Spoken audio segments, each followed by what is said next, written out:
As a church, we're failing at stewardship. The average person just gives 1 to 2% of their income to the church. As a matter of fact, only 5% of the population actually does tithe. Now, part of the problem lies in the definition of what is stewardship. Stewardship is not fundraising. Stewardship is a way of life. It is a disciple's response to God's blessings.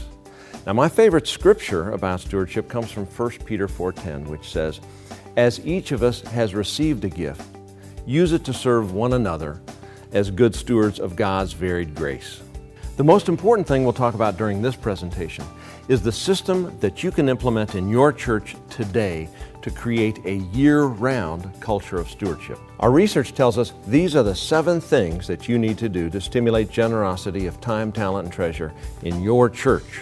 Number 1, teach stewardship through lay speakers, bulletin inserts, quarterly sermons, newsletter columns, and Facebook. Number 2, teach prayer-based discernment so that the decision to give is between the individual and God.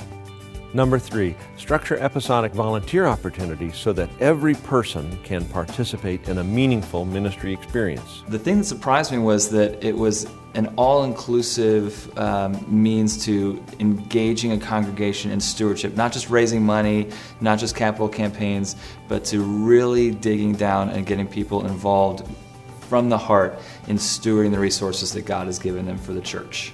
The 4th element of the stewardship system is to structure the decision-making process to engage everyone in implementing the vision of your church.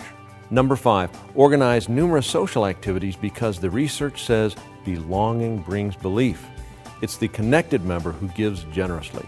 Number 6, plan your system of asking to avoid nickel and diming your people.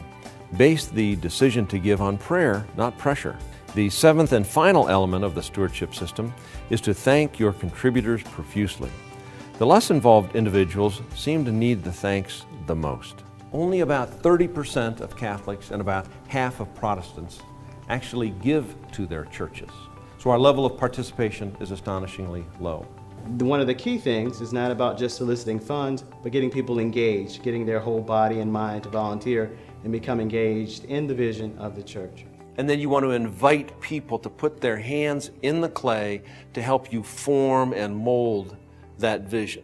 And when they have a sense of owning it, and they can see their feedback in the feasibility study, and they can see the building reflect their concern, or the organ, or whatever you're working on, they have a sense of ownership. I mean, that is what you are shooting for. It's a 50-to-1 return on investment. Is stewardship a good business to be in? Man, don't you wish you could invest your IRA there? The average person, when they have been through a personal finance workshop teaching them to be a better steward, their average gift goes from 2% of income to 6%. Our passion is stewardship. Our ministry is to help churches build a culture of generosity. Through the stewardship system, we want to help you secure the resources your church needs for ministry work.